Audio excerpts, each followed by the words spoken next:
Good morning, everyone. I am with Mr. Herron. How are you? I'm pretty good. How about you? I'm doing fine today. So my first question is, where are you from? So I am originally from Tupelo, Mississippi. Lived in Tupelo for most of my life. Then I actually moved to Nashville and then been in South Haven, Horn Lake area for almost 20 years. So what made you want to stay in Horn Lake, Mississippi? Well, it was mostly a family decision because my mom was a single parent, living by herself, and once we had the option to move to this area, we had better opportunities, job, that kind of good thing. So it was really a positive.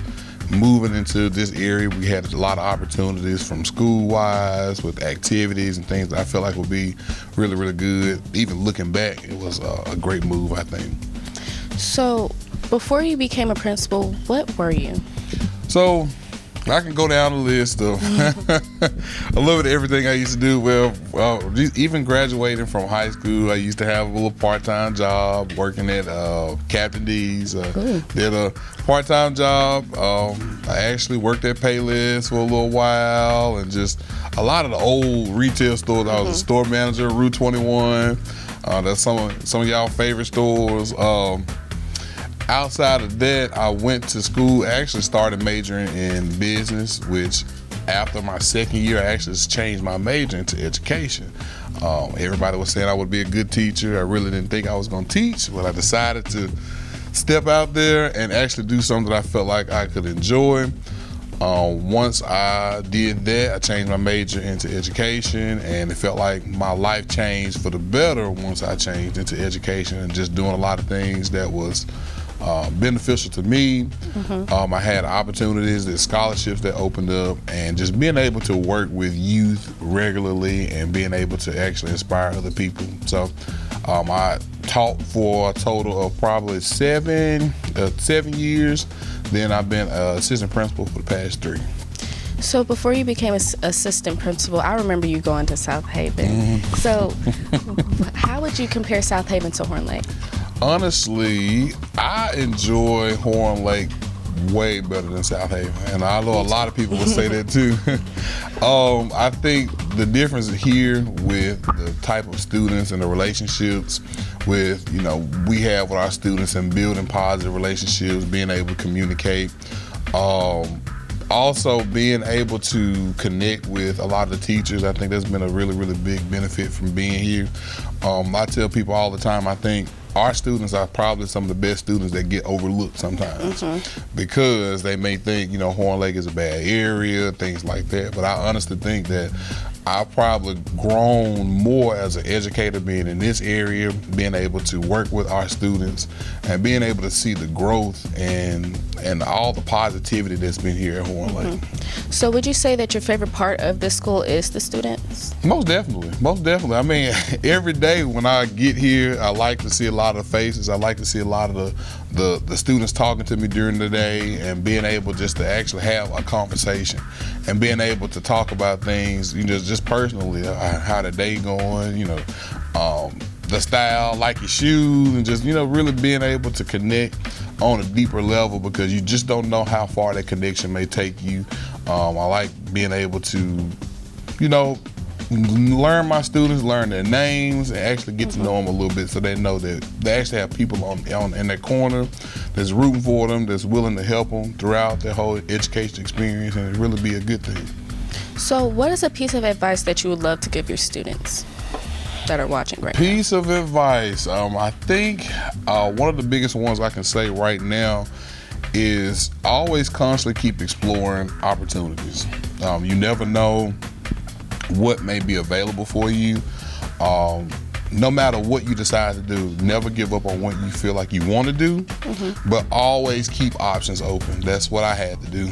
I never closed myself off and saying, I'm just going to do one thing.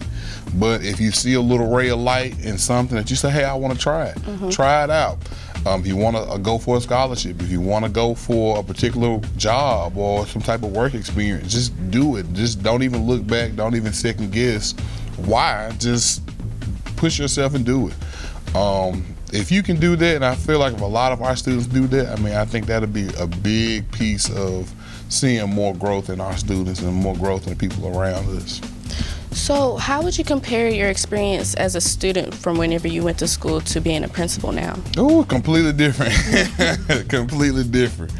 I think a lot of the students at this age, I think most of them do a lot of dumb stuff for no reason. Yeah, I know. So I do. we're the age of TikTok, we're the age of social media, Snapchat. Like, I feel like it's more for notoriety online or seeing what you can post and how many views you can get, instead of doing things that's really meaningful. Like when we were young, a lot of that stuff would seem real small, real trivial to us, but you know, a lot of us were focused on just trying to graduate and move on to the next chapter in our lives. But I think a lot of our students sometimes a little bit too more immature. I mean, I remember being in 9th grade wanting to fit in with the upperclassmen and look like an upperclassman and want to graduate and look for the same goals as my sister who was a senior. And we wanted to fit in to feel like we're older and not really be as immature. So I think that's the big difference now. As the social media era starts to kind of take over, more people are focused on social media and not focused on life outside of it, if that makes sense. Right. So who or what would you say inspires you every day? I would say my family. My family is a huge important part of, I feel like, who I am, to keep me motivated and focused. You know, I'm coming from, again, single parent home, you know, me being almost like the sole provider in my family, and me being able to actually push out certain goals and certain things to help my family, my younger brother, my niece and nephew, my mom that's, you know, at home. But those are my people that I feel like I move for, because I feel like those are the people that I mean the world to me. And I know that I make them proud, and they see me doing things and see me being one of the only ones that actually went to college, one of the only ones that actually stepped out and did something different. And I'm hoping that I'm a role model to them, but not only be a role model, be able to help them and be able to be a support system. And I think they motivate me more to keep going, to keep doing more every day. So, what is one thing you would like to do before you get too old? Ooh, too old? You are never too old. Sorry. No, one thing I would want to do before, I wouldn't say get too old, but I'll just say something on my bucket list is probably travel to Dubai. I want to do at least a week in Dubai, kind of be able to just experience the culture. And not only go to Dubai, I want to hopefully be able to go back to the motherland, go to Africa, take a trip to South Africa, and just, you know, experience, you know, just the wealth and the history of, you know, African American culture, and then just really embodying what that means for me would be important. Exactly. So what is one thing you would like to eat for the rest of your life? Oh, that's one thing, I'm gonna be very probably wings. I love wings. I can eat wings every single day. What kind of wings? From where? Okay, honey hot, honey gold, mild, seasoned, lemon pepper. Don't really have a preference as to where, as long as they're all flats. Man, I love me some Dixie Queen, some honey gold. Oh, that's Dixie my spot, Queen. Dixie Queen. Man, yeah, so amazing. Yeah. Ew. Ooh. Terrell, did you just say ew? Just said ew. So, yeah. Okay, so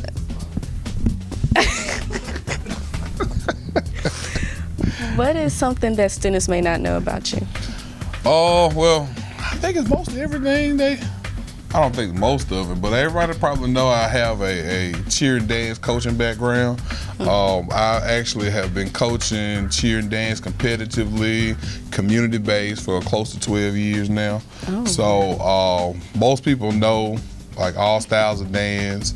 I actually have a studio, which a dance studio in South Haven that is one of my other businesses. It's a trying to keep myself options open, but I do have a business, Elite Art Studio, which we house several major teams, some that have been on the hit show Bring It. I've actually judged and did a lot of television appearances for Bring It. A lot of those people who actually watch the show, I mean, we were actually good friends with Miss D, just several of the people in the area.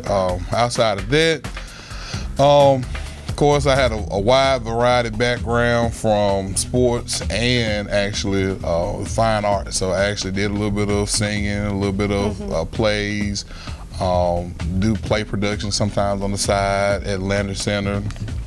But just a little bit of everything. Like I told you, keep your options open. You never know. So you're not a one-trick pony? No, not at all. Not at all. You got to keep your options open. You got to be able to do a lot more, experience a lot.